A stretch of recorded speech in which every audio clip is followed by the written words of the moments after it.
So I introduced myself. My name is Shauna Morningbull, and my traditional name is Low Owl Hoot Woman, and I come to you from Treaty 7 area, traditional Blackfoot territory. And today we are having the ED open forum and recognizing the Cando recipients of at the conference. They got their awards for EDO of the year, business of the year, and economic developer business of the year. So today we will go, we'll start off with a icebreaker, and we'll go with the people on my list, and we'll ask them to please share with us or highlight experience of your summer so far.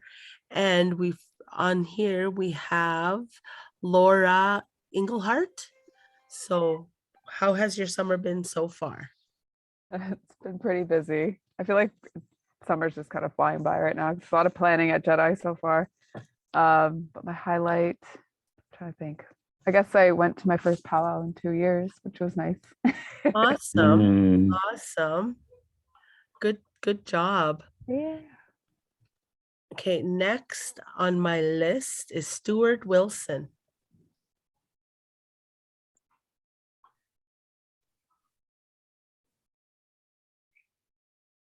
Stuart,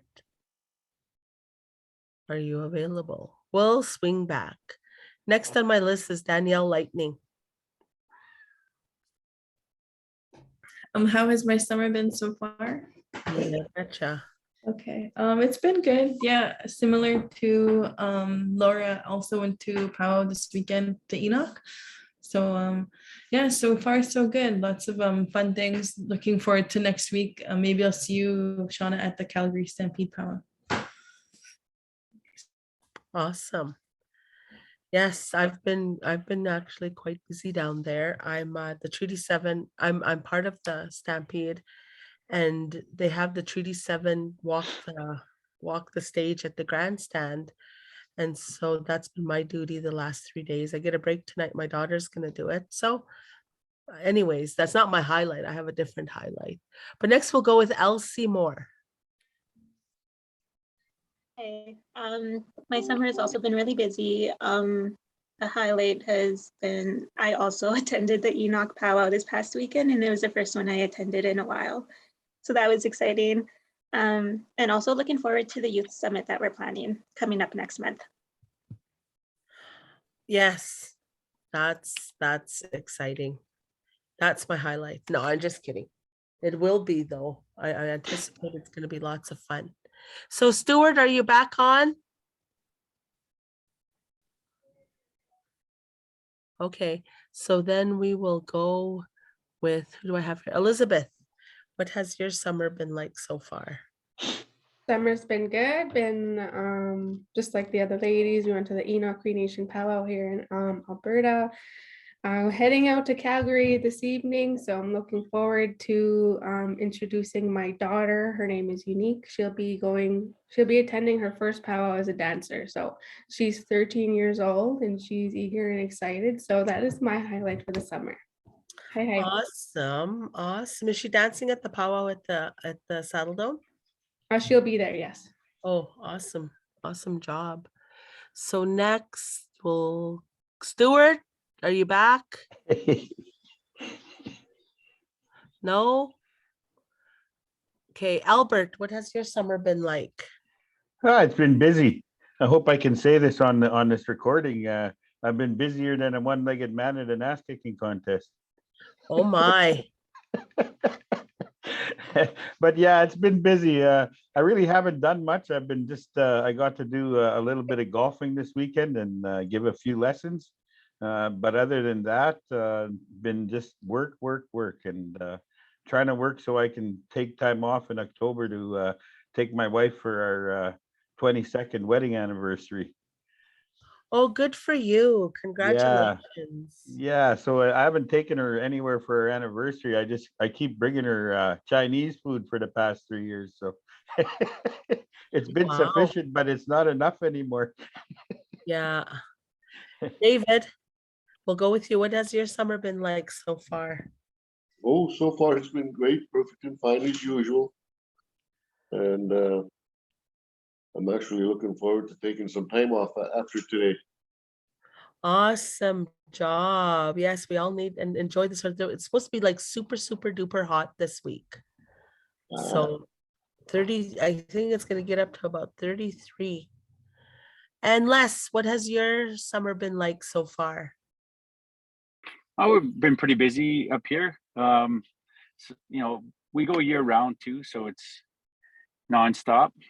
We got a little song we sing, working every day. Oh, yeah. But you know, I think that when you are working towards something that's greater than yourself and something that you're passionate about, it doesn't seem as hard. You actually, and then when you start having a bunch of people that are with you, a community that supports you, and they're working as hard as you, it's, you know, when you see them working and you're like, oh, I got to work, you know, I'm in it too. And I think that that's sort of a traditional sort of, that's what we all come from, you know, this, so it's been awesome. And it's been kind of scary too. There's been some fires up here and we're working right by one. So up in Mayo. So that's kind of interesting trying to navigate through that. Awesome. Awesome.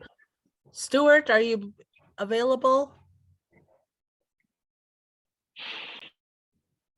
No, Stuart? Okay.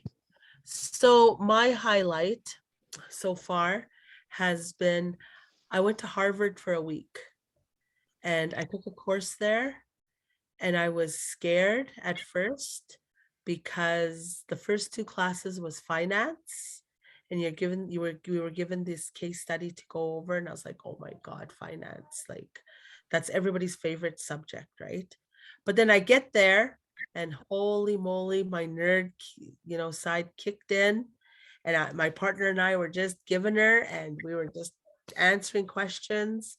And then I was like, EBITDA, I never used that since I learned it, but then we used it there. So it was like, it reignited some things that I may restart my MBA program that I started a few years back. And that gave me some motivation. So that was exciting. So when I came back, my brother said, did they have Boston pizza in Boston? And I said, well, there it's just called pizza. Go. And I said, off, Heather. And I said, and he said, did they have Boston cream pie? I said, well, there it's just called cream pie.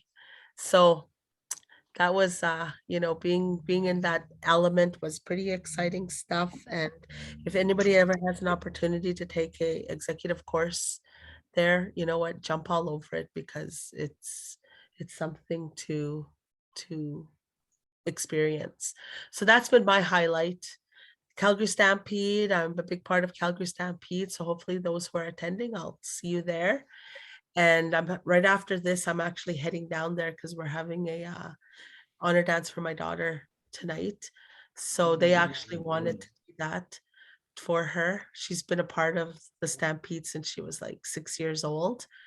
This year she got all Canadian in basketball. She plays post-secondary, and they just jumped all over it and wanted to honor her. So that was cool. So we're going to get ready for that.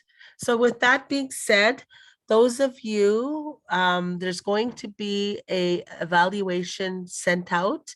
And once it's sent back, there is $100 Visa gift card for those who fill out the evaluation. And each speaker has 15 minutes. So I'll kind of give you no, I'm just kidding. I'll, about 5 minutes left. I'll say you got 5 minutes. All right. So with that being said, let's go with our first guest speaker today is Albert DeRoche. Is that how you say that, Albert? Yeah, DeRoche. Yeah. From Flying Dust First Nation in Saskatchewan. And you know what, Albert? I'm married in Loon Lake. Oh.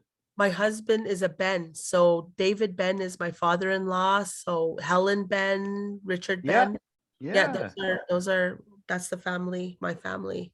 Oh, I know all them. My son is married to Sage. Okay. Yeah. Wow. Hey, small world. Yeah. Yeah. So I always say, Blackfoot should own a Cree.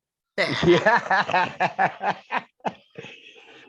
Okay, well, thank you so much, Shauna, for introducing me. And again, really happy to be here and, give a little bit of insight into what I do here on Flying Dust.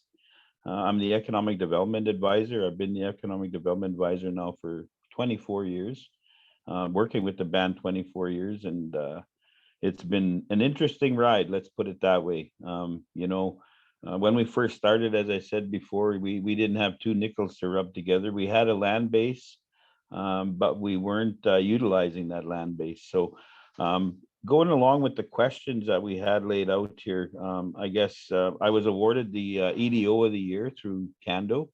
And what it's done for me right now in terms of our current goals is it's created a higher profile for myself and our organization. It's enabled me to meet and listen with folks that have different opportunities. In fact, I just had a call this morning with a group out of southern Saskatchewan that have about 4 opportunities, and they want First Nations aligned and working with those businesses. And so that's what I do. As part of my business as well, as I bring First Nation corporations and First Nation entrepreneurs together with industry partners and help them to, diversify and expand their current operation or create new ones. And so, it's aligned with our objectives at Flying Dust to, again, diversify and expand our current operations. When I received the award, what was the highlight of that national conference for me? There were 2 of them actually, and one was just being a part of the conference itself. Being nominated was great, but the icing on the cake was actually winning this award, because I know Canada's been doing this for 20 some plus years, 25 plus years, and to be recognized and honored by a group such as Cando, my peers, it really means a lot. I mean, it's what we all work for, in our careers, is to be recognized for what we do. But the other one was, I also liked the atmosphere and the energy that was generated at the conference. It didn't happen for a couple of years, and so people were really wanting to get together, really wanting to update and get updated with other folks are doing in other communities, which industries are now starting to take a look at Indigenous corporations, and business, and how do we align those goals and objectives that we all have together, the values that we have. So, for me, that was really important. And I guess one of the things is, being able to, again, just talk to one another. I got to meet some really great people, got to really make some really great contacts. And I'm actually following up with a few of those. So it's been really beneficial that way. I'm just going by the question. So when we talk about sharing our experience on recent and long-standing Indigenous economic development initiatives, one of the things that Flying Dust has been involved with, many sectors actually, but mining, renewable energy, forestry, oil and gas, commercial and retail development, those are our main focuses. Right now, we're in the process of going to construction on a $50 million flare gas power project, which has been 10 years in the making. And I did touch on that in my presentation. It's been a long road, but it's a long-term opportunity for Flying Dust. The benefits are many. It's sustainable economic development. It's First Nations funding for scholarships, training, mentorship, that support our youth as well. The First Nations ownership in a project such as this, results in revenue, knowledge transfer, and skill development. So again, creating a future for our young people who can look at these types of jobs as a career, right? And again, just having First Nations investment into future green power projects. And renewable energy has always been front and center for us at Flying Dust. We are a partner through the Metal Lake Tribal Council on a 6.8 megawatt biomass facility which is connected to our Northsass Forest Products, which is 100% owned by the 9 First Nations in Northwest Saskatchewan. So again, we're really looking at, taking that renewable energy piece to the next level. And as we're speaking, I was supposed to be in Regina today at an announcement where MLTC is being awarded, or was awarded, $1.7 million for a 816 kilowatt solar project that's being put on Flying Dust property down in the southeast part of the province. As well, I was also involved with the community energy planning proposal that Fnfa submitted to NRCan. And now we've got 10 communities in Saskatchewan, especially the ones that really need help right now in terms of community energy planning. Some of them don't have natural gas, they run on propane. So we're trying to find alternatives for them for heating and for powering up their communities. So again, those are things that I work on, and I love the renewable energy space just because of what it does in terms of our values,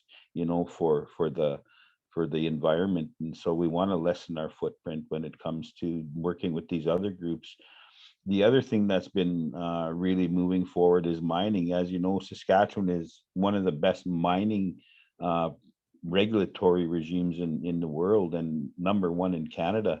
We have potash, we have uranium, we have gold, we have copper, we have rare earth minerals. The list is long. And so I've been working with a number of large organizations, specifically BHP and Nutrien, Alamos Gold, Fortescue, and NextGen. These are potash, gold, and hydrogen companies. Some of them are very large. BHP and Fortescue are in the top 4 companies in the world in terms of size. And it's really been an eye-opener for me, because these large companies require a lot of governance and process to operate. And so, they hire, project managers to kind of run that piece for them. And so you're having to work with other groups such as Hatch and Bantrell and those types of large organizations. So going through their procurement process is quite an eye-opener, in terms of how we get procurement for the First Nation businesses. And again, when I talk about forestry, we've been in the forestry industry for over 40 years, and it's a renewable resource, and we take great pride in the fact that we own a company called Mystic Management, and that does all the forestry management for us. They actually manage not only the reclamation side of things, but they also manage the contract side of things, so that there's a fair and open process for the Indigenous companies that are working in the forestry industry. And so for us, it's been a long road, but development takes time. So when we talk about what are some of the barriers that we've had to overcome, capital is always a big barrier. Trying to find money to do some of these partnerships or get involved with these partnerships. And one of the unique things we've been doing as a group is to go into these talks and saying, here's the value that we bring as an organization to this project, whether it's land or whether it's our ability to talk with industry and government together to come to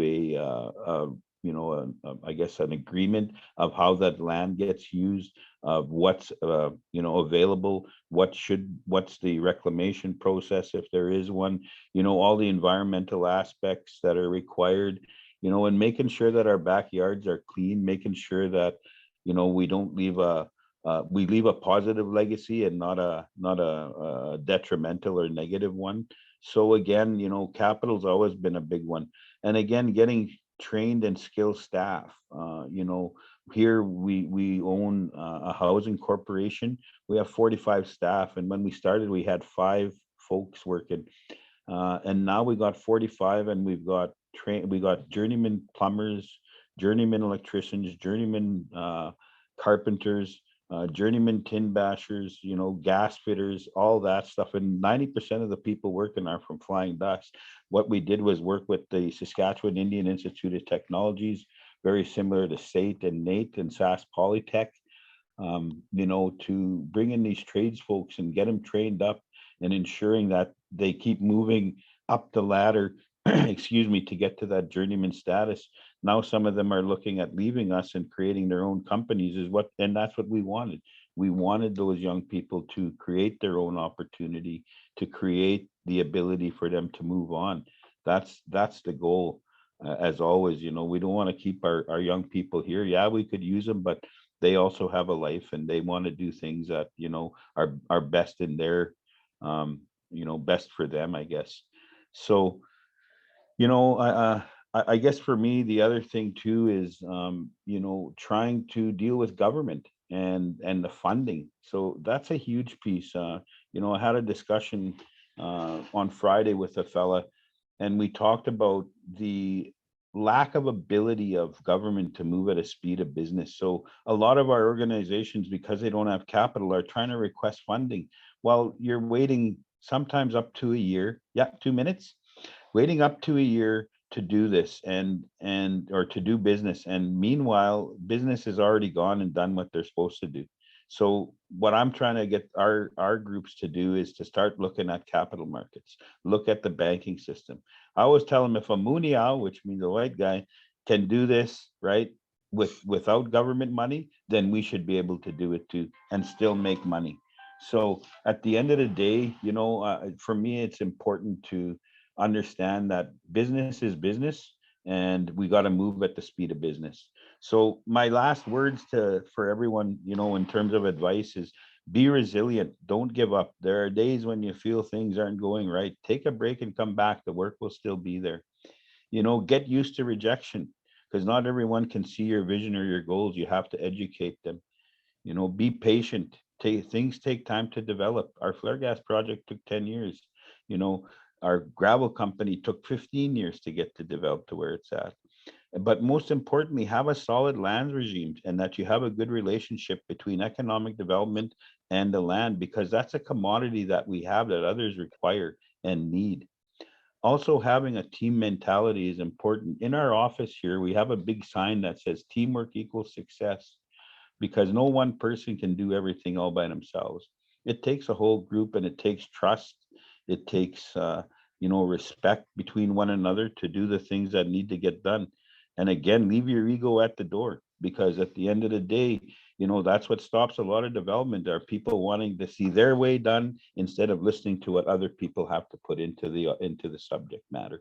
And so at the end of the day, you're better off working together, getting the best ideas and working together, because when you empower people to be a part of the decision-making process, they will work. Again, like what Les said, you know, I love doing what I do. It doesn't seem like work. For me, it's, I like getting up every day, and thank the good Lord, I get to wake up every day so far, and you know what I mean? And do the things I get to do and help out my people. You know, it's not I want to see a long-term plan for our community, for our whole tribal council and Indigenous people in general. You know, I mean, we've come this far and, you know, we're now coming over the cusp of, you know, where we were back here. We can't change the past, but we can change the future, and we can make that future better for our children. Thank you. Thank you for that, Albert. That was, you know, very insightful. And, you know, that my takeaway was the transfer knowledge and, you know, the transfer of knowledge and, you know, those knowledge keepers that we have to rely on, right? And then also capital. Yes, I'm a big, you know, person on, you know, we need to make our own money, and we need to make that kind of money that never ends, that just, you know, just keeps on going. So thank you, and we'll have some questions at the end there. So now we're gonna go with David Koblinski, yes, from Nelson House, right? Yes. And you guys won in Saskatoon. Nelson House won the the Freddie Saskamoose tournament, eh? I'm not sure. Oh, really? Yeah, what the heck? Yeah, my cousin, Waste Rabbit, he played with Nelson House and Colton Yellowhorn and Judd, but I'm not related to Judd, but Colton and Wasey played with Nelson House and they ended up winning the tournament, which was really awesome. So with that, the floor is yours, and I'll give you the 5, and then I'll give you the peace sign and Okay. the thumbs up. So anyway, I've always been an entrepreneur since my childhood. My father was the one who always told me, do not rely on anybody except yourself. So I always ensured that I was a self-sufficient person while I was growing up. When I was 8 years old, I used to make $60 a day selling firewood and hauling water. Operating a skidoo and using a chainsaw and an axe, and then used to wonder why I was my father's favorite son. And when I got older, I realized I was the cash cow. So anyway, I took that mindset with me as I grew older, and I was born and raised in Nelson House. My mother's from Nelson House. My father was from Poland. I left Nelson House when I was 11. Grew up in Saddle Lake. Was raised by a Steinhauer family, and I moved back to Nelson House when I was 19. So before I started working for the nation, I became a commercial pilot and started my own air charter service. Did that for 7 years. Got bored of flying and decided to go into economic development for the First Nation. And when I first started with the nation, like I said, they were on the verge of third-party management. They had nothing. The only business in town was the Northern Store. So I took a look at what it was that the nation was spending all their money on. So housing was a big expense. Gas was a big expense. Groceries was a big expense. So those are the areas I concentrated all my time and effort on. Was the getting a gas bar up and running, which was owned 100% by the nation. Getting a grocery store up and running, again, 100% owned by the First Nation. Getting our building supplies company and our NCM builders up and running. And every business that we got started is, like I said, owned and operated 100% by the nation. And we purchase all our products direct. We don't deal with any middlemen. We purchase directly from manufacturers all over here in North America. I'm one of those individuals who get very frustrated when I see other First Nations going into partnerships for businesses and services or products that they're spending their money on. I always tell First Nations that when it comes to capital, you already have it. You just don't realize it.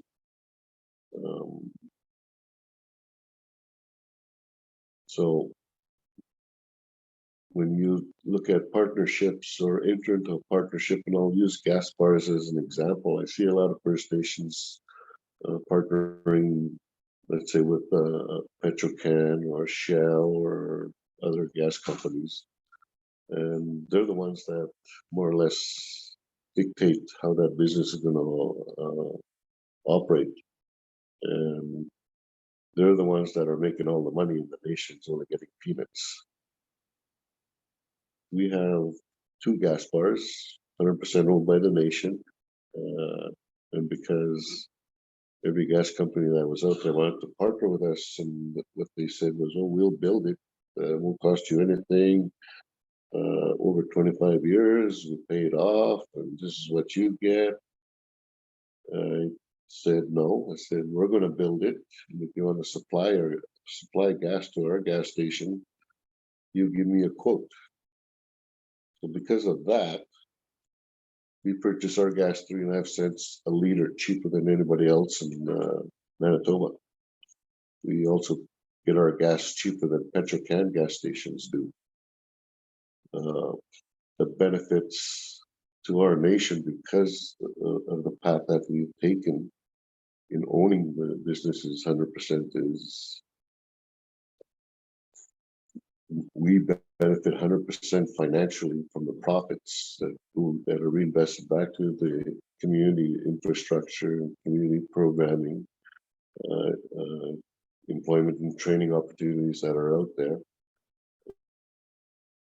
Because of the number of businesses that we currently have, it's allowed us to access anywhere between $2 to $4.1 million in employment and training dollars that are available through government funds.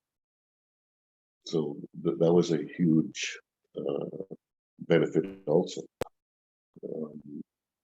One of the biggest projects that we have or own is the Wesquatum hydro generating station. That was a $1.6 billion project. We own 33%. We wanted to own 100%, but they wouldn't allow us to have 100%.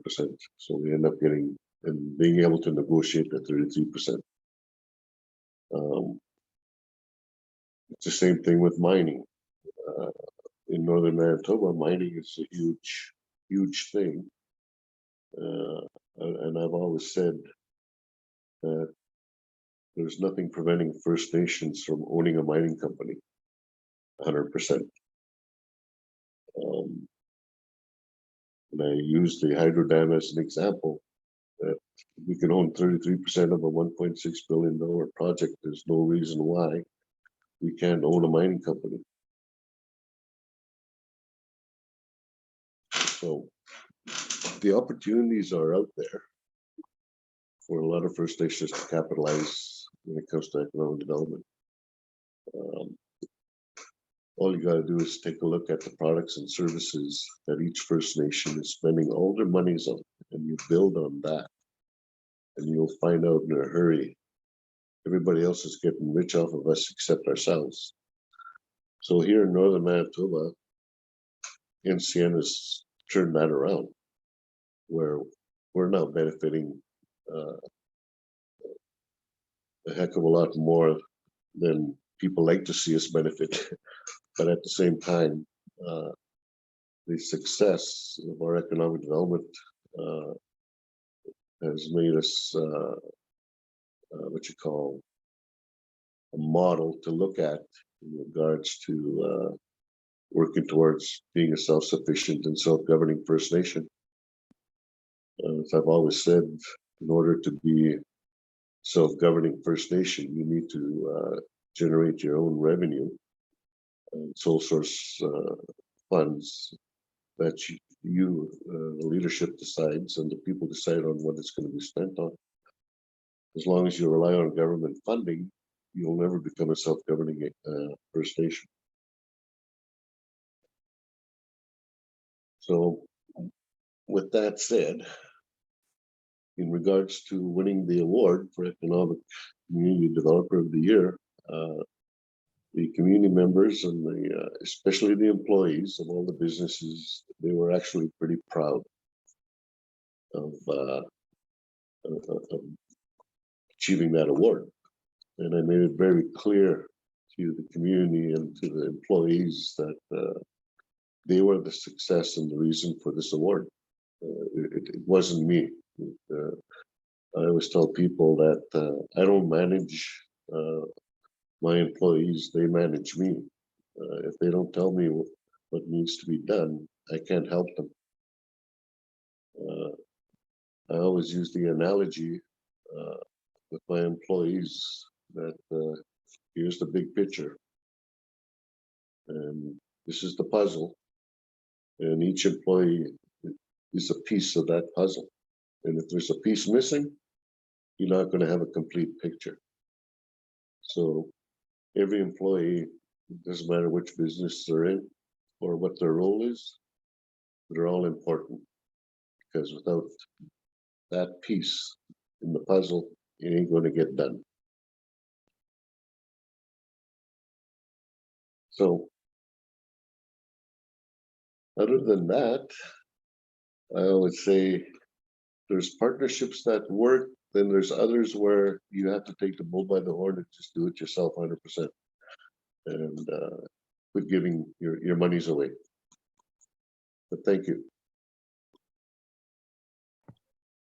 Thank you, David. And yes, absolutely. You know, like I am big on own source revenue. First Nations make, you know, and their own source revenue.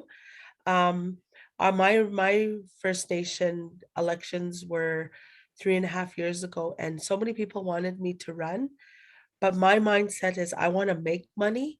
I don't want to, you know, have to bring it down to zero and whatever's left over, send it back to the government, right? So I'm all about, First Nations making their own source revenue, and also, just being,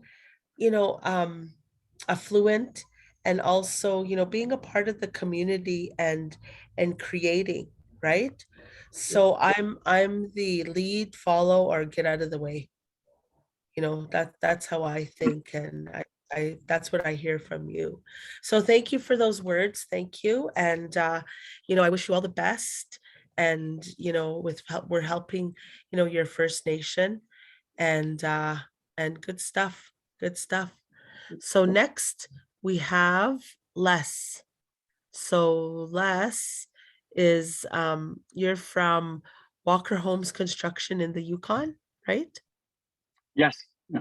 Yes. So the floor is yours. Well, I just wanted to say hi to everybody.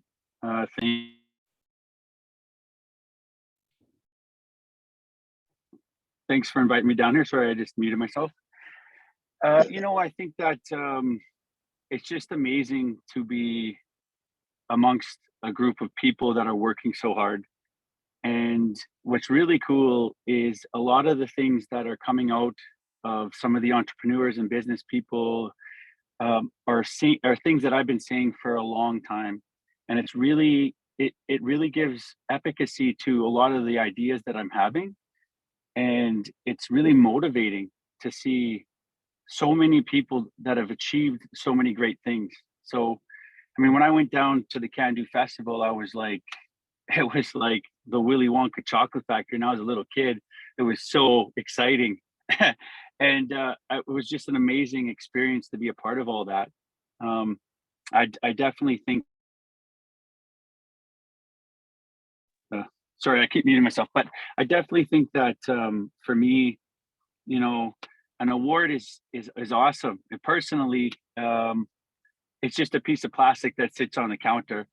But it's the other part of it where I come back to the community and people in grocery stores are like, "Hey, look what we did," and I'm like, "Yeah, cool, eh?" Yeah, and they take pride in that, and I think it's really important for our young people to look in their community and see warriors and see strength and see a reflection of what's inside of themselves.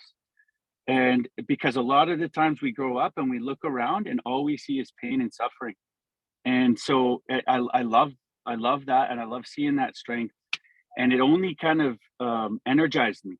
It just gave me that thing. When I came back, I'm like, man, I'm gonna push so many of these ideas that I've been having. I'm just gonna go 10 times harder with them. And it's really honoring. I'm really honored to be a part of this and invited to things like this. To me, this is what I'm dedicating the rest of my life to, is to try to serve my family, my people, and my community, and anybody else that's a human being that's living, that has any kind of efficacy and wanting to have a better life. So, a lot of the things that David was talking about, and Albert too, I mean, it's basically the same thing, and it just kind of gives me goosebumps when I hear them talking about that stuff, because it's the same issues. Now in the Yukon, we're a little different because we are under the umbrella final agreement. So we don't have reserve lands, we have settlement lands. And it's a little bit different, but it's basically the same game. And what I'm finding is that when we got the umbrella final agreement, an elder said to me once, you know, we all got together, all of the people, and we realized that we were getting abused, and we weren't getting acknowledged as a people. And so they agreed that we needed to go to Ottawa to push the politicians to actually come and negotiate with us. And our people sold pencils, and they babysat, and they cut firewood. Everybody got together and pitched in. Some people were babysitting kids, while other people were raising money to send our leaders to Ottawa to actually do something. All of that stuff came to fruition. And on the other end of it, we got the umbrella final agreement. And then all of a sudden we drew lines on a map and said, this is mine, this is yours. And part of that agreement was, you're not allowed to talk about your agreement with your neighbor. We're going to sign this deal with you, but you're not allowed to tell them about all the little details in this deal. And that's part of it. So they used that against us. They separated everything. And we're not very big. 45,000 people in the Yukon approximately. It's very, very small. It's like one community where you guys come from. And I'm looking at this and saying, like, we have been convinced of something, the language of separation. And, it's like being so reliant on this federal government for money and FTA transfers, and, appreciated the pennies that drop off. And then I spent 8 years on Chief and Council watching opportunity after opportunity go. And the processes that we picked up are the processes that the federal government has got, which are so arduous, a year, like you said, to make a decision. And by that time, the opportunity's gone. So you never even start the conversation, because it's like, then the next time the opportunity comes, because you didn't start the conversation last time, you're not going to start it again this time. And then it's another election year. And then it's this, and then it's that. The process is against us moving ahead. And so after that, I had this vision of stepping outside the government to work congruently with the people's vision, not the government's vision, because the government works for our citizens. And to say, how can we develop companies from the outside that have the freedom to make choices, that have the freedom to partner with our development corps and our community corps, but also be able to raise the impacts and the benefits to citizens. So that's where I kind of differ from David and Albert, is that I'm not working directly for the First Nation. I have started a company outside the First Nation that's moving in that same direction, with the freedom to do what I feel in the company, because I formed a team, and we talk about this, but fundamentally I can make those quick decisions to say, yeah, I'm going to take this risk. I'm going to do this. I'm going to take on all of these, or whatever it is. And so my kind of view on this whole thing is that I don't want to form something where we have a massive government in control of all business, all profits, all of everything, because then it doesn't empower citizens to do that. That being said, it works up here, and it might not work down there, but that way, government complements what our people can do, and then when you put it within the government, it just adds those other elements that slow everything down. And so, as you guys know, in business, and it all depends on what your guys' structures are and how you communicate, but in business, we need to make quick decisions. So, I think that there's just a lot of things up here where we're behind you guys, and a lot of the values that I've seen that you guys have taken hold of are things that I'm trying to bring back, talk about, and put in front of our First Nation. But I'm also trying to incorporate new policies and procedures so that complements these things, so that the government can assist. And in some cases, under our community corp, maybe they can own the company, or with our development corp, maybe they can put working capital on the table and be partnering with First Nation owned companies. And at the same time, working with the education department to say, hey, these are the things that I'm working on, and these are the staff that we need trained. So it's like a coordinated effort to say each of us has a role, and whether it's our businesses, our government, and our citizens, one of the things that we come up against all the time is that we have citizens expecting the government to make big impact change in their life without actually giving themselves that.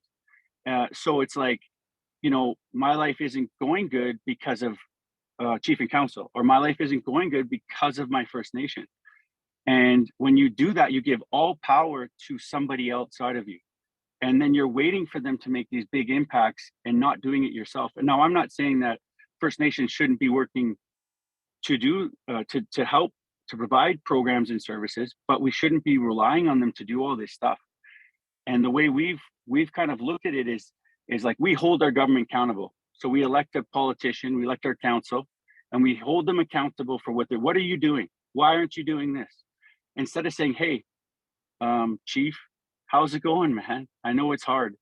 What can I do? What's my role? I know you got a big thing going on right now, but where's my end of it? How can I help? And I don't know what that is. But what I look at is every single person has something that they can offer. If you're an elder, well, come and share your stories, come and share your lessons. Let us hear your voice. Give us that landscape that you've seen perspective. If you're a youth, get over here and help even with doing the dishes and doing whatever it is, and maybe learn a skill. And if you're a business person, like, just show up and offer something. And I don't know what it is. I don't know what you can offer, but I'm sure that we can figure it out. And that's what I've tried to do with people that work for the company, is I try to build a strong relationship with them and try to figure out, because a lot of times people don't know what they can offer. A lot of our people don't even think they can offer anything. And so they show up, and then I say, hey, thanks for showing up, for starters. You're here. And then I say, hey, let's figure out what it is that you like doing.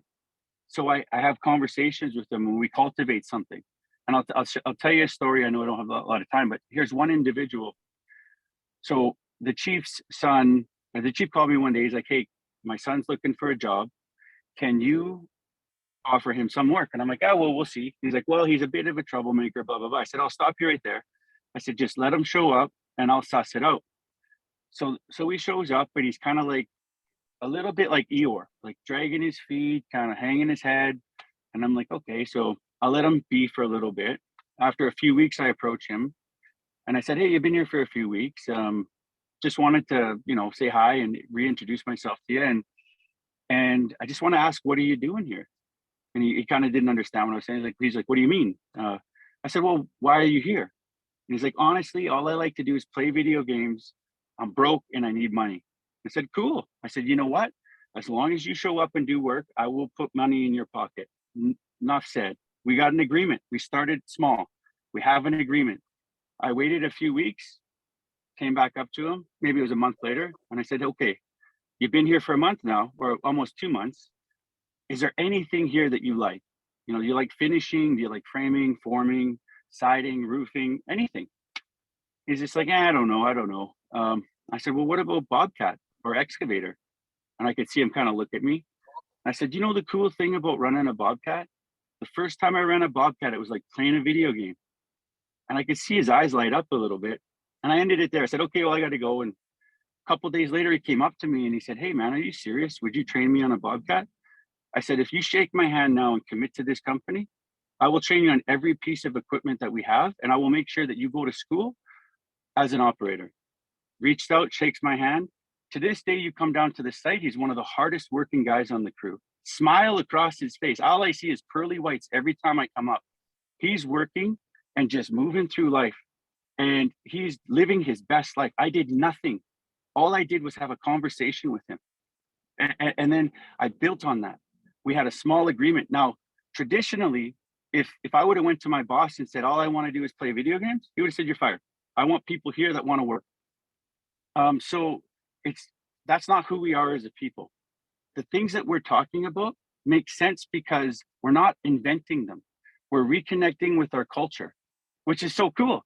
We don't have to do anything. All we have to do is reconnect with who we are. One of the most frustrating things in my life is that a lot of the people in the powers of position in government and organization are very demotivated people because of our system. And that has to do with not only the fact that they're, you know, that they have a lot to do, and it's hard to succeed in that system. The system is sort of faulted, but also our people attack them. So how are you supposed to succeed in that environment? Time after time again, I'll go to people in the community corp, in the development corp, and I'll talk to them, and I could just feel their energy going like this. It's like, oh, that's going to be a lot of work. Well, that means I have to put a little bit more effort into it. And so it's just as important for us to motivate and to meet people where they're at, but at the same time acknowledge the fact that a lot of these people in these situations do not want to help with you, do not want to work with you. And so you may have to do it yourself, which is fine. But cultivating a culture of reciprocity is the point, so that we're not doing it ourselves, because that's a very lonely road. It's to me, we need to speak the language of relationship, and we need to be able to meet each other where we're at. And some of us, it's our job to inspire other people to do their job, and that's as simple as what we can do. That's the best we can offer. So I think that, you know, there's a lot of stuff, and I think that right now I'm just super inspired to be invited to speak to groups like this, and I'm really excited. I have a GA coming up, and I want to approach our citizens and kind of put some of these ideas in front of them to say we need to make choices that maximize our benefits, and we need to create opportunities for ourselves and provide the resources that we need to provide to ourselves, especially in this climate with the way everything's going with our economy. This is the time for us to start making these decisions, because if we don't, then we'll always be locked to their system.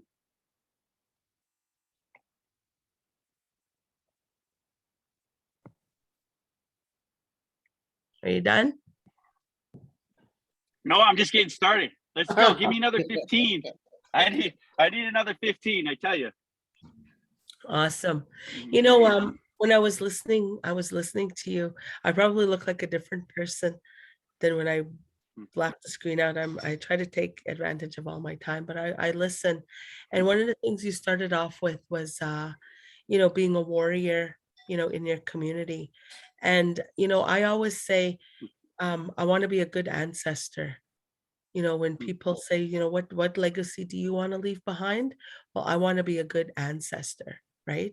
And that's what we, you know, you know, we all work towards. And, you know, my hat's off to you, you know, to empower people, not just our youth, but people in general, right? Because I'm also of, you know, I don't want to be seen as a tragedy, because that's all they ever see, right? Like, you want them to see, you know, the good stuff. You want them to see the good things that we're doing, you know, the stuff that we're working on.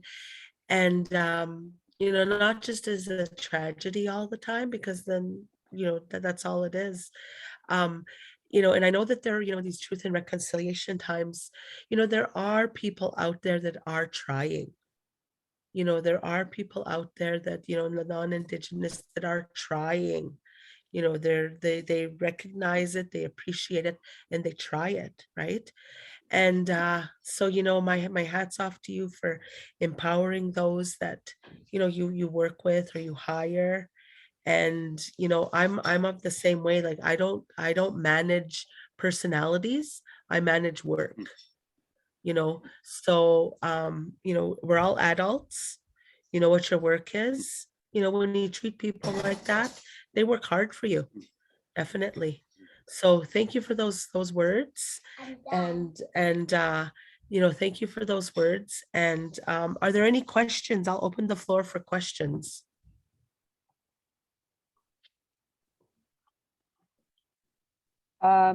Kind of a comment and a question, I guess. So I work as the market access officer at the Joint Economic Development Initiative. So I just like Stan kind of shoot this over for us to watch. So I'm glad I was able to connect and kind of grab a few things from all the speakers. And it's just really awesome to see all this hard work happening for each community out west.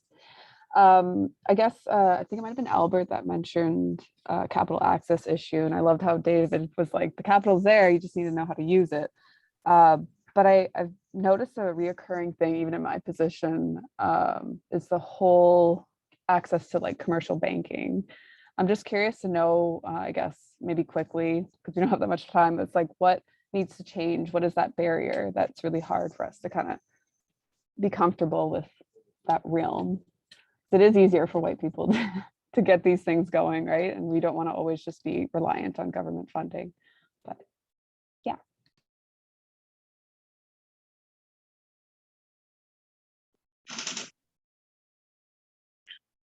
Are you looking for an answer on that one? Yeah, I'm just curious what the biggest barrier is, I guess. Well, my biggest barrier was government itself, trying to force us to go into partnerships with existing companies to start a business with our own First Nation. And I always said no. I said we have the business plan, we have the revenue to show and demonstrate that it is a viable business, and we do have the people within the community that can manage and operate type of business that we're pursuing. And here's the capital, and this is where it's coming from. And took that to the bank, more or less the bank saying, yeah, it is viable, we'll loan you the money. So I shouldn't say but our community has come to a point where I can start any project I want. Doesn't matter whether it's on or off reserve. The bank more or less throws the money at us and say, yeah, let's do it. Government now, what they're doing with us is, David, what projects are you working on? We'd like to contribute to it, towards it. An example of that is we built a community store, which is 100% owned by the nation. We purchased directly from the wholesalers and manufacturers. And when we built that, we used our own sole source revenue to do it. And when government found out, they said, David, what are you doing? And I said, we're building a community store. He says, well, do you have approvals? And I said, approvals from who? And he says, from government. And I said, no. I said, I don't need your approval. I said, we're not using government funds, we're using our own sole source revenue. Therefore, I don't require approval from government to construct or build a business on reserve. I can build anywhere I want. So a week later, they came back and says, well, yeah, you're correct. You can build and do whatever you want because it's not government funded.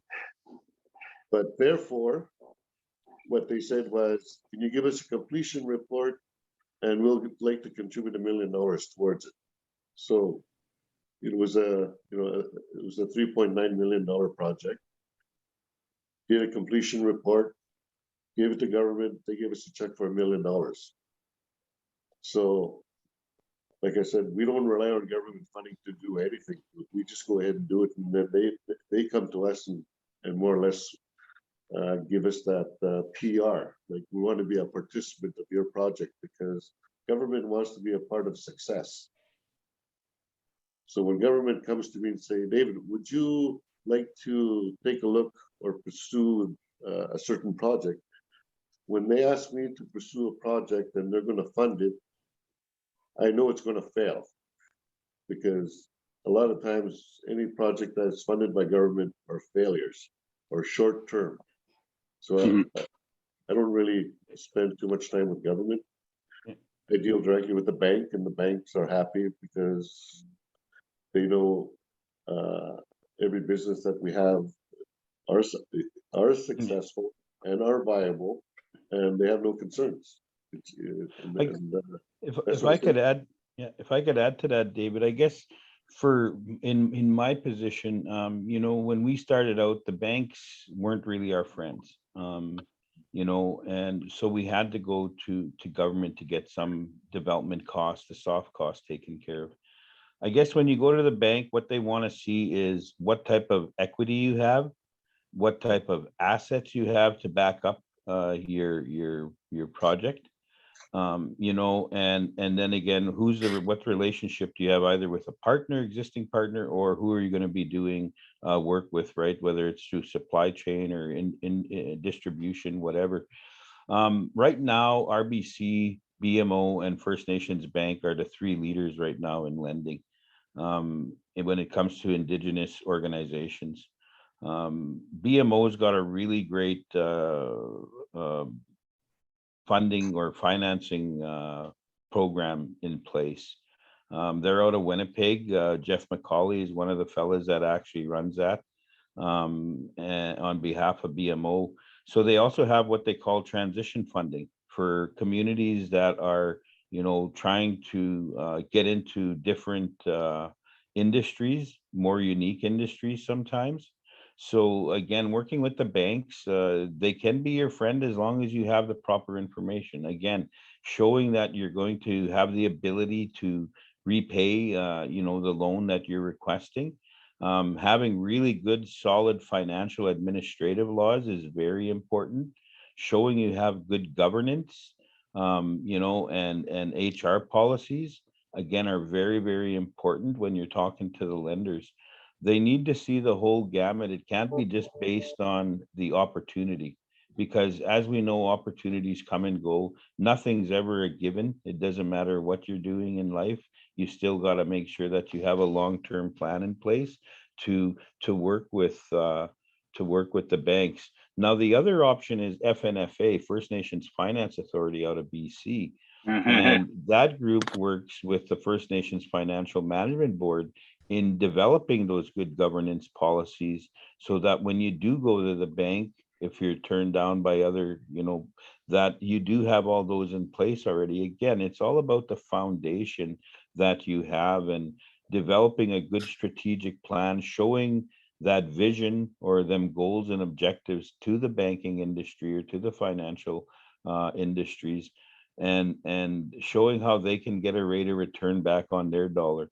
When you're dealing with capital markets, they always want an IRR, right? And normally it's anywhere from 8 to 13%, depending on the type of industry you're in. And so again, ensuring that they get their return on their investment and you're getting a return on your investment. There's no sense going to borrow money if all you're going to do is give it back to your capital provider. So again, having a good plan in place, having the right people at the table when you're negotiating. Just to give you an example, renewable energy projects, there's hundreds of them that are started every year, and probably 95% of them that get killed at the financing stage. You could have the best engineers, the best architects, the best everything. But if you can't have the financial people believe that they're going to get a return on their investment, you're not going to find anybody and your project is done. So again, when you're talking about that aspect, very, very important, right? I know with David and them, our organization is the same way. We can go borrow money anywhere, but I know there's a lot of First Nations that are still stuck where they don't have that capacity or that ability, but they have opportunity. And so, when we talk about those communities and where they're at, my advice to them is just develop a really solid strategic plan, develop a transition plan of how you're going to separate your politics from your business. Because again, that's another piece that's very important. Politicians, no disrespect, they come and go, but you can hear, like with David and a lot of the successful Indigenous organizations have long-term CEOs or CFOs or COOs, people that have been working with their communities for a long time. Or else there's really good succession planning in place. I'll give you an example, is Kitsaki Developments, where Russell Roberts was the CEO, and now Rob Higgin is now the Ron Higgin, sorry, is now the CEO. He was a COO for the past year, learning the industry, the company, sorry, and what all the aspects they have to deal with. So again, having those good succession planning structures are very important as well. When you're looking for long-term money, industry and especially capital folks, banks don't want to see high turnover rates within your organization. So again, having the proper tools, the proper structures, those are all important when you're talking about getting into the banks and getting into the capital markets. Thank you. The only thing I'll add to that is just coming up dealing with trying to get financing for working capital. When I went to the bank, the guy at BMO said, look, Les, when you need the money, we won't give it to you. When you don't need the money, we'll be trying to choke it down your throat. So it's kind of like it's one of those things where a lot of times what I see with our community corp is they try to take on really bigger projects, and they got these grandiose things because they're like, well, we want to make big impacts, where all these little opportunities they're missing. And then so those little opportunities are what you're building your efficacy on. You're saying, I can run a business, I can do these projects, and I can succeed. You can do them congruently. So what ends up happening is we focus on the big ones and we lose all those little ones. But when we go to the bank and we could say, yeah, I did this Fire Smart project, and yeah, we built these 4 buildings, and yeah, we helped with that, and we partnered with this, and they're like, holy cow, you guys are doing, and you have been successful in that stuff. And that really helps when I found the more I did like that, the more when I could go to the bank, and not only that, the more I could reach out to other lenders and development corps. One of the issues that I'm having right now is that our development corps up here don't have the policies that allow them to invest in project-based investments. Their strategy is, well, let's buy a business. But what ends up happening is, typically, unless you have somebody like Dave or like Albert to run the company or something like that, it's somebody that's going to run it, then it doesn't, you buy a good business and it just starts going downhill. And so you really need those spear holders to cultivate that. But that's how we've designed our whole investment strategy is let's invest in businesses, let's try to buy them over and then be active partners in this business, which so many opportunities they're losing out on. Like I was saying to them, if your return is 16% return, but I could make you 16% in 6 months and I could do that twice, then you've made 32% on the same dollar.